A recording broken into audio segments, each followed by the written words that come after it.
I'd like to acknowledge Australia's First Nation people as the traditional custodians of the land, and for this episode in particular, the Peramang and Kurna people.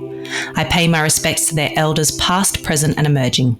Sustainability is not just about one family, one winery, one region. It's actually it's a global thing. And it has to start, keeping people, sustainable, communities sustainable, towns sustainable, industry sustainable, countries sustainable, and ongoing. This is Over a Glass. I'm Shanteh Wale. Louisa Rose is Head of Sustainability and Brand Ambassador for the Hill-Smith Family Estates. This is by no means a small operation, but an estate that represents some of Australia's most exemplary names in wine. Her role is one of huge responsibility and dedication, and today she's here to tell me why she loves what she does. Hi Louisa, thanks for joining me. Hi Shanteh, it's my pleasure. I've been reading about you and hearing about your name for a long time, and it's fantastic to have you on the podcast. I'd like to know, where did wine all start for you? Well, wine started for me, I suppose, in two ways. One, with a family that always, that enjoyed a glass of wine. And so it was a natural part of our, family life to see a bottle of wine on the table, and particularly for special occasions. There was always a little bit of discussion about wine, and my family used to visit cellar doors every now and again. Not, they didn't drag us from one to another, but when we were on holiday, if there was a famous winery around, then we might pop in. So it always that side of it was always seemed a bit of fun. And then in the late 1970s, my mother and stepfather, started to plant a small vineyard. Now, we lived in Melbourne, and so that vineyard was in the Yarra Valley. And there weren't a lot of wineries in the Yarra Valley at that point in time. There were a lot of dairy cows, but there were a couple. There was Chateau Yarinya, which is Graham Miller's, which is now where De Bordelys were, and St Hubert's was down there on the flats, and Diamond Valley Vineyards up in the in the hills behind Yarra Glen. And so we started to plant grapes. And what I discovered was that I just loved being part of that seasonality of planting grapes in winter, and watching them grow in spring and training them, and ultimately picking them in autumn when they were old enough. And so that was sort of where it started. The Yarra Valley is such a beautiful place, and obviously being so close to the city as well. Does that still have a special place in your heart? It does, absolutely, and it is, and to see that region flourish and grow to what it is today, has been amazing. And the other and one of the other wineries that was there, of course, was Coldstream Hills, and James Halliday sort of starting his winery up, and I can remember selling grapes to James in those early 80s and, to mid 80s, and him coming along in his hired taxi truck picking up our hand-picked grapes, and, the scale of it was beautiful, and, those memories are still really special of, someone who now, of course, I know is, such an important figure in, the world of wine, not just Australian wine. But I do love visiting, the Yarra, and my parents still live in Healesville, and so it's, it's a special place. And always so beautiful. But all wine regions are beautiful, of course, right? Well, they are actually. There's a reason people are living there and planting grapes there. But what happened to that, to the vineyard and where you were growing grapes originally? Is it still in operation, or is it been retired? It's still a vineyard. It got to about 120 acres. And my brother... who studied agriculture and works very much in viticulture and, consulting and things. He and I were both in the wine industry, but I think at a certain point, our parents realised that neither of us were going to come back and take up the reins. So they sold it probably 5 or 6 years ago, I suppose now, and they retired. And so someone else is now growing grapes on it. Oh, that's lovely to hear that it is still in operation. Now, you went and studied physics, is that right, at university? I did, yes. Well, that's something that probably comes in handy even today. But when was the shift she says with some doubt. No, I'm sure that it does come in handy, that's for sure. But where was the shift when you thought, I'm going to continue studying oenology? Well, it wasn't really a shift, but I So when I was finishing school, it was sort of the mid-'80s, and the wine industry in Australia in the mid-'80s wasn't booming.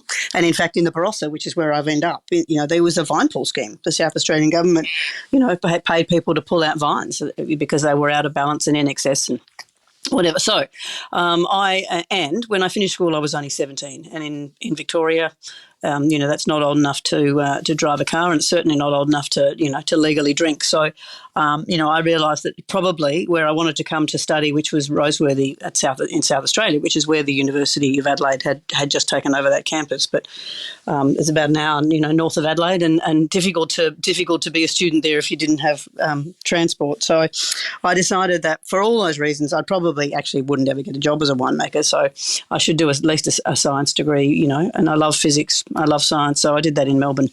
But my plan was always to come to South Australia and study winemaking. Just thought I'd probably end up being a physicist somewhere in a university for the rest of my life, but that's okay. I love that it was in the back of your mind that whole time. It's kind of interesting how things kind of come full circle. So when did your interaction and the venture with Hillsmith Estates begin? So while I was still, I finished my physics degree and I came straight across to South Australia and did the winemaking, enology, as you say, degree.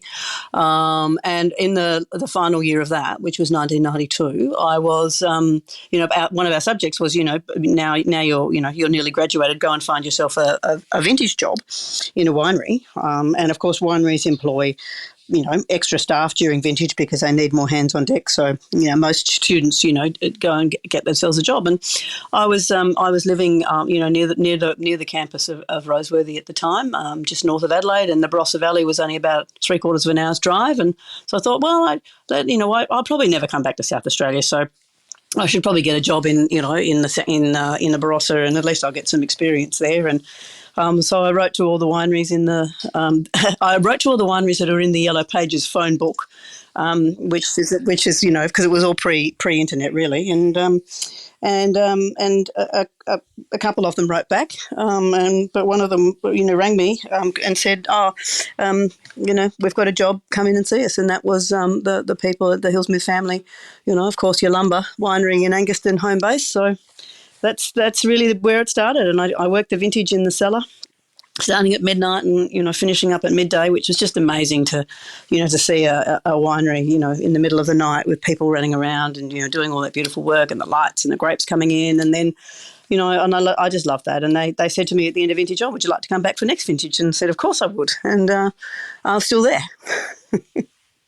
Gosh, how incredible. I mean, your lumber, that name means so much to anyone that's worked in wine, that tastes wine. It has been on our family table, and my father's table from before I could even remember what wine is, and still such a special place in my heart. I still remember the day that I first tried the Kaylee. So incredible. But you've had such an incredible journey with the Hillsmith Estates, because it is an incredible estate that represents some really amazing brands. And for some people that may not know, we're talking brands like Yalumba, Jance, Oxford Landing, Mesh, Nautilus, Dalrymple, Pusey Vale, these are some of the most iconic brands in Australia. How did your journey kind of, from those days in Yalumba, how did that grow, and what's it like to work for a company that just goes from strength to strength? Well, it is incredible, and it's family owned, and I think that's the most important thing. We had our, at the end of the year, every year we have a Christmas lunch that the family puts on for a couple of hundred people on the lawns of Yalumba, and we sit down and we have 3 courses and listen to the speeches, and the new signatories announced at that party. But they also recognise people's tenure, and at the end of 2003, the announcement was made for one of our people that we worked there for 51 years. So there's actually 3 people in the business that clocked up 50 or 51 years in 2023.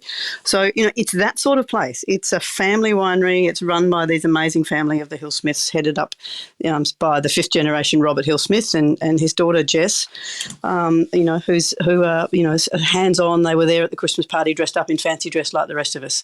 And, that's actually how it starts. We consider ourselves to be part of their extended family. To the point where they literally throw us a Christmas lunch. And then, they've also got these amazing, viticultural resources. So, as you say, the beautiful vineyards in the Barossa for your lumber, and, the Eden Valley vineyards of Pusey Vale and Heggies. And then, from the 1990s, the work we've been doing down in, Tasmania, and understanding, what an amazing region that is for sparkling wine and, cool climate Pinot Noir and Chardonnay. So it is just this long-term family view that it has of building up these amazing jewels in the wine industry. I can't imagine the responsibility that you have on your shoulders, but it is when you say that there's people that have worked for the family for over 50 years. That's really says everything you need to know about the company. When you find something that is an operation that you want to be part of that takes care of their staff, that's when you see people that have had tenures like that. But tell me a little bit about the approach when you're looking after winemaking and you're looking after all these brands. How do you approach keeping them under that banner, but then also letting them have their own personality as well? Well, I think that's the key. And so it's respecting, the natural place, where the vineyards are. And of course, that's where wine starts. And, most winemakers say that, and it's true. Wine, great wines and the personality of wines come from where the grapes are grown. And the beautiful thing about having, these amazing vineyards that the Huckstep families own, as well as, an amazing, grower base, particularly in the Barossa, where we have growers that have been growing grapes for the same wines for the same family for generations of their own family. That consistency is where you get the personality of wine from. And as winemakers, if you have a gentle touch, you have beautiful grapes, a gentle touch where you can translate that something special that comes from the vineyard. And of course, it's that terroir word that, we all use because there's not a better one. Sometimes we talk about our sense of place. If we can, not lose that when we're creating the wine, that's how wines get their personality. And then year after year, when you have, perhaps a little bit of vintage variation, but you still have the same soil, the same place, the same grapevines producing those same grapes that we use it to make the same wines. That's where you get that lovely sort of consistency from. So it's not, it's not rocket science, but I think, and it's one of the things we've always talked about as a winemaking team that, sometimes, you just have to, let the place, dictate what you do and not try and force it into, being another style or being something, that vineyard isn't. And if you want to make a wine, that has different styles and different flavours, and you go and find vineyards that, that have grapes that have those flavours. Tell me a little bit about the kind of chain of command and how that operates. You obviously have wonderful winemakers working for you that are kind of, I imagine, located in some of these areas. You can't be everywhere at once. You can't be in New Zealand and be in Tassie and also be in South Australia at all the time. How does that work with all your other winemakers and assistants, I suppose? Well, it works because those people, have history and have experience. And, when we get a new winemaker in, then they spend time, learning those vineyards and learning from the people that went before them, if you like. So my role, as head of winemaking, for the vineyard has changed, in the last month, really. And, I'm moving, more into the brand ambassadorial and sustainability, areas.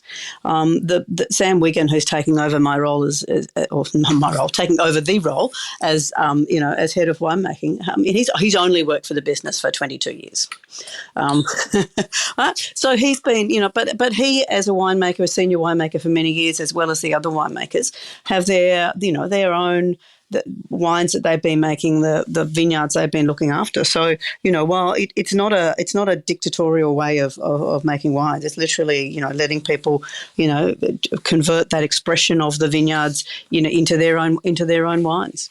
And we have a very, long-seated and generational sustainability program, which, of course, includes many other things, but it's key in, being custodians of land and vineyards. And We try very hard to let the natural balance, come to effect in those vineyards. We encourage biodiversity into our vineyards.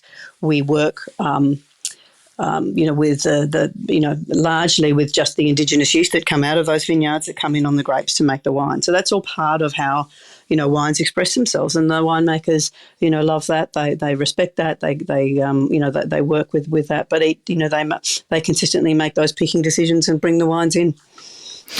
It sounds like it is, a real game of kind of checkers and kind of ticking things off a list. But then at the same time, like you said, it takes years to understand a place and how the vines behave. So it really is about kind of putting in that time as well. I'd love to know, when you talk about some of these brands, they have such loyalists, I imagine, and avid followers that have been drinking the wines for a long time. How do you balance kind of a changing climate, a focus of the wines year in, year out, but also make the people that have been buying them for years happy? Well, I think it comes back to what I've been talking about, if you have consistent vineyards and they're consistently managed by the same people or the same families, and the winemaking is relatively consistent, then what you get is a slow evolution of change within wines. Now, climate change, if climate change is going to have a big impact on grapes and the way that they ripen, which it ultimately probably will, but it's still an evolution. And the thing that makes wine so consistent is the consistent of those vineyards. So they might evolve slowly, but also what's popular in wines, and fashionable in wines, whether it's something like, how much new oak or what type of oak you use, or whether it's, the alcohol levels or the ripeness levels, those things evolve slowly. And I think that, all that evolution, through wine takes our customers on a journey. As long as they don't see a huge change from, one vintage to another vintage, which they shouldn't, that slow evolution is probably the way that their own palates and their own experiences, the types of foods they're eating are evolving as well. So, while we've got wines that we've been making literally with the same label since the 1960s, if you think about things like your Lumber Signature, or you mentioned the Pusey-Val Riesling before, the consistency of those wines with that slow evolution just, overlaid on top of them, I think is what keeps our drinkers, happy and excited. And, as they age, or come into wine and start on that journey, they go on the journey with us. It's really lovely to see in my time watching sommeliers that I've worked with that were older than me, that had a lot more experience, talk about wines like the Yalumba wines, and then see new sommeliers, new drinkers come in. I had a wonderful experience with a young somm that kind of said, "Hey, have you tried this wine, the Virgilus? It's Viognier." And I'm like, "Yeah, I know the wine." But they were just amazed at the balance, and they said, "I've never tasted Viognier like it." And I don't think we've ever spoken about Viognier on the podcast. Can you tell me a little bit about the variety, how it grows, and perhaps what you love about it? Yeah, absolutely I can. So Viognier is a variety which in the sort of the 1970s, they became almost extinct around the world. Its home is in the northern Rhone Valley in a couple of small appellations there. The best known one called Condrieu. Within Condrieu, there's a tiny little appellation which has just one estate called Chateau Grier. And then there's also Viognier grown in Côte Rôtie, which is actually a red wine region. But Viognier is white, and there's a small amount there which is blended in with what they call Syrah, which of course is Shiraz for us. So Northern Rhone is where Viognier is grown, but there were only, we think, about 11 hectares of Viognier, even in Condrieu, back in the 70s. And through the nursery, it's one of the other things that Yalumba has, is a vine propagation nursery that allows us to grow really healthy young vineyards and import new varieties and all that sort of stuff. Viognier was one of the varieties that we thought should be doing really well could do really well in the Barossa, even though none of us had really ever heard of it before. It was a variety, coming from the same regions as some of the really old vines that grow in the Barossa, like Syrah, Shiraz, Grenache, Mourvedre, So, on a bit of a punt, we planted the first vineyard of Viognier in Australia in 1980, about the same time as a vineyard in the Mornington Peninsula called LG Park. I'm sure you know as well, with Bailey Meyer at the helm. He planted it the same year, and it really is quite a beautiful exotic variety. It's very different to the other white varieties that we're used to, but it's a variety that potentially has, depending on where you grow it, has lots of stone fruit flavours and aromatics. But it's a low acid variety, so it's different to, say, Riesling, which we were used to making. So it took a few years to sort of work out just how to sort of, make this wine and, how to get the best out of it. But at its best, Viognier is a textural, delicious wine that is probably one of the best wines I've ever either made or drunk to go with food. And it really does. I throw this, out to people, that drink our Viognier wines, and basically say, rather than me tell you what this wine goes with, I'll just say it goes with everything. And if you can ever find a food match that it doesn't go with, let me know, because my list of things that don't go with Viognier is incredibly short, and it's a much easier list to keep track of. Beautiful textural wine, great food wine. If you like sort of wines like Grenache and some of the Syrahs being made in Australia now, with that sort of medium body and those textures, and it's almost the same as in many ways as those wines, except it's white. That's a really good way to put it, because there's that fleshy mid-palate thing that I always talk about with Shiraz, which I completely agree, which just makes it for such pleasurable drinking for so many people. And I think when we see that Chardonnay is such a popular variety and it over delivers in terms of flavor, Viognier has such a spectrum of fruit. You can almost find everything and spice in there. And like you said, that real beautiful medium bodied palate weight that just it's so giving, isn't it? It is, and look, I mean, it can be a little bit tricky sometimes because of that low acidity. I think sometimes winemakers think, oh, we need to add acid to sort of, to get that sort of freshness. But in actual fact, if it's made and it's balanced, it gets that freshness, as red wines do, from its tannins. And I know we don't talk about tannins much in white grapes because we think tannins are red and you can see them, but all grapes have tannins in their skins. It's part of the building blocks of those of the grapes. And as a sort of a fine, I always talk about the tannins in white wines, and particularly in Viognier, is almost like that sort of refreshing, slightly bitter character right at the end of the palate that just gives you that beautiful sort of freshness and lets the wine finish dry, in the same way that acid does in other varieties. So you don't need both, but Viognier has that beautiful, that freshness that comes from the tannins when it's let to reflect itself. Yeah, interesting.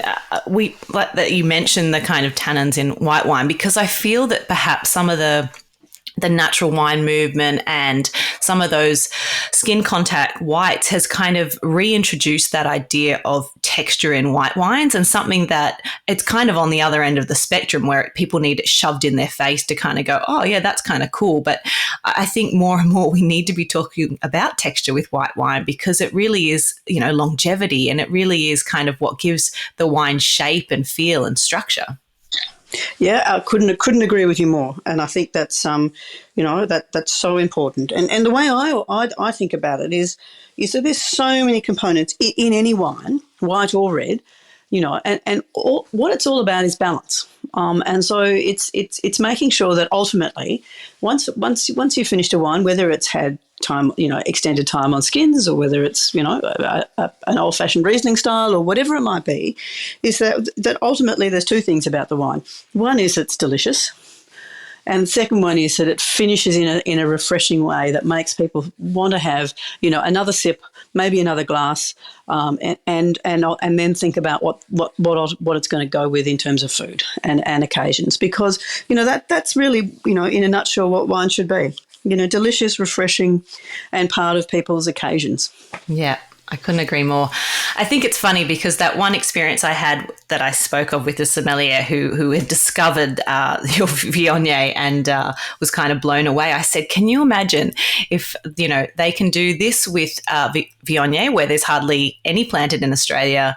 It's so well balanced. What they can do with the other varieties that they produce, and it kind of it gave him a second to kind of go, oh yeah, you're right. And I'm like, there's a reason these wines have lasted as long as they have. I said, have you tried the signature? I think the current release at the time was 2009. I was like, this is an amazing wine. And I was like, and it's released, with back vintage. And so it was so nice because it got this whole conversation of some of these amazing estates that you represent back on the table for, I think, some of these younger somms that, if the label hasn't got bright colours and it's not cloudy in the glass, sometimes they're not as interested. So it was a really good introduction to say, hang on a second, how about you just let's have a little education on Australian wine.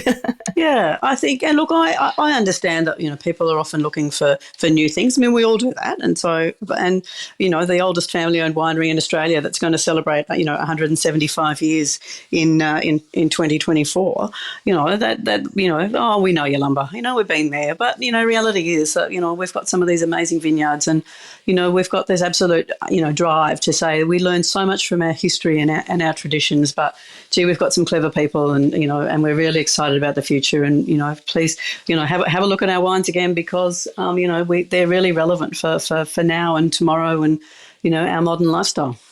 I think that a lot of it comes down to an attachment of story. And I think with some of the youth of today, when they hear about a startup company, they're in their 20s, they're doing this, they're giving it a go, they feel an attachment to that because they're young and they're trying something new and they're, they can recognize and feel kind of mirrored in what they're doing. Whereas I think that when you've got such a long history, it's hard for people to connect unless their parents or somebody else has had an attachment. But where that changes is when they go out and make a visit and see the history, and you just see their pupils dilate and their eyes widen up, and all of a sudden they've got this amazing attachment to this winery because they were there and they stood there and they saw the old vines and then barrel rooms. So it's interesting to see,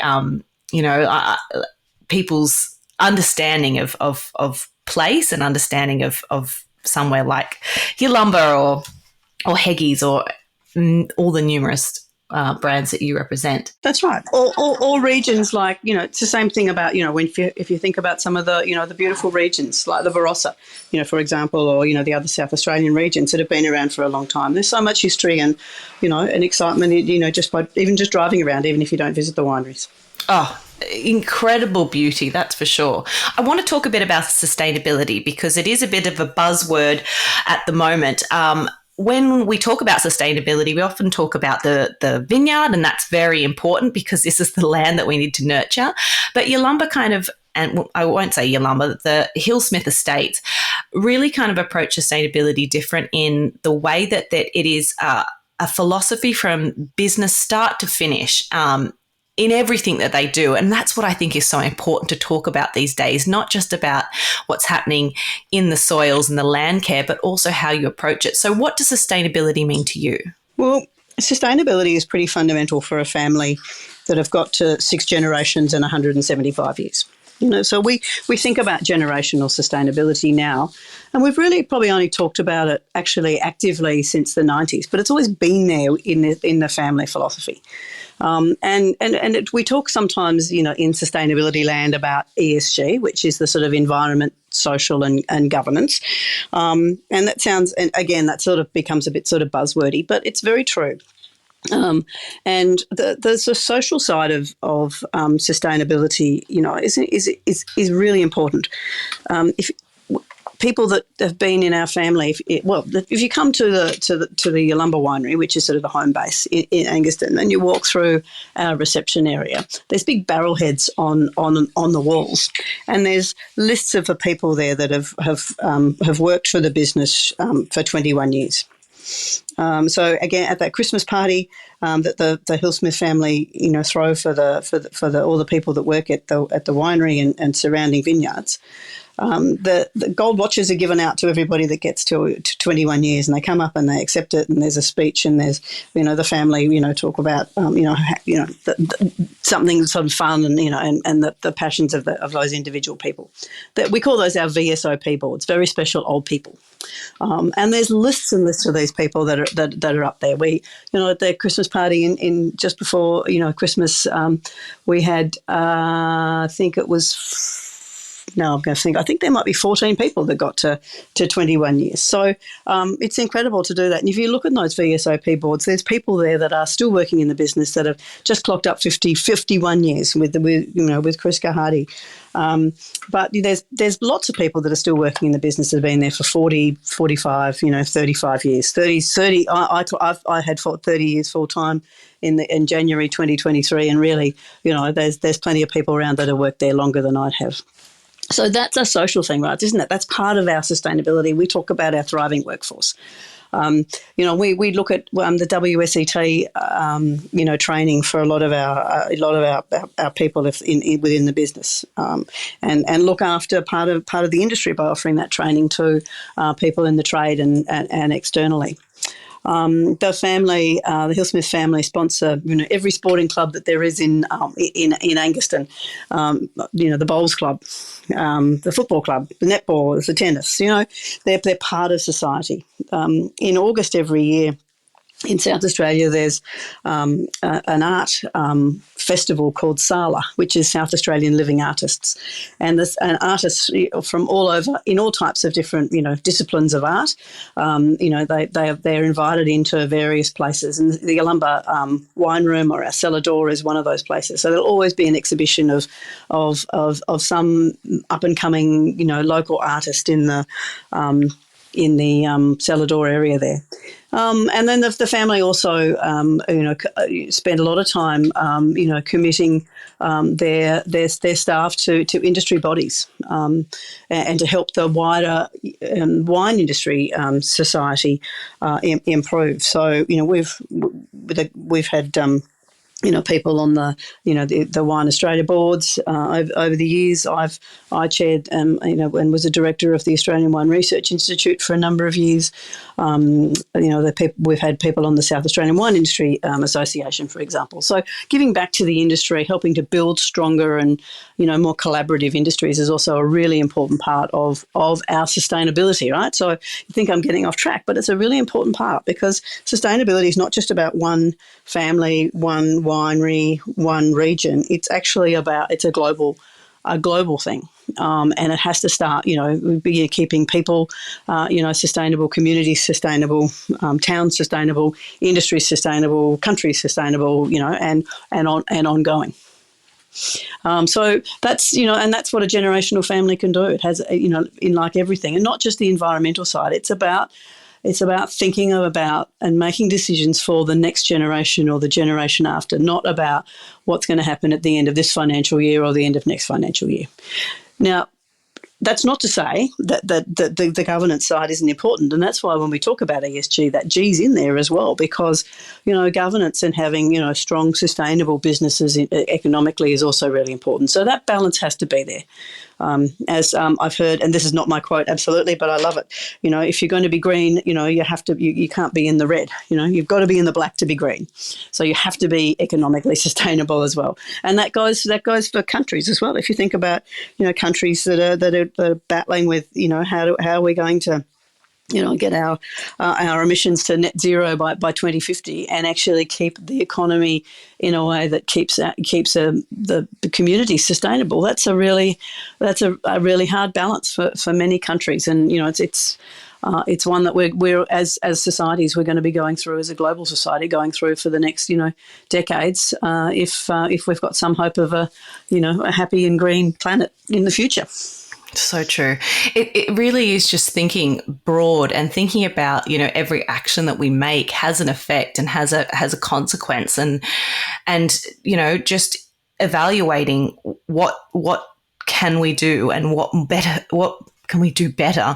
What can we do more? And I love that approach because I think, when I was reading about the work that you do, I thought here's somebody that really understands what it means to have an impact in the time that you have on this earth. And I think that the philosophy from the Hill-Smiths is one that is incredibly broad and forward-thinking and, like you said, looking at generations and generations and generations down the track and really understanding that they have huge responsibility and living by that, which is amazing. Yeah, absolutely it is. And I think, one of, why do people, come and work for the Hillsmith family and stay for so long? It's because absolutely of that philosophy, and it's all part and parcel of understanding that that we're such a small player in a large industry. And one of the great things about the wine industry, and you'll know this from having spoken to many people over many years, is just how beautifully collaboratively people work together. Rivals are different businesses that ultimately might be competing on a restaurant list or on a wine shelf, but absolutely working together, for the betterment of everyone. And we understand that, the better wine is, the better we're looking after the environment, the more we work in sustainability or whatever it might be, the better off we're all going to be. It's lifting the whole bar and everybody working together to lift that bar. And then, if one day someone chooses a Yalumba wine off the wine list, well, that's almost a bonus.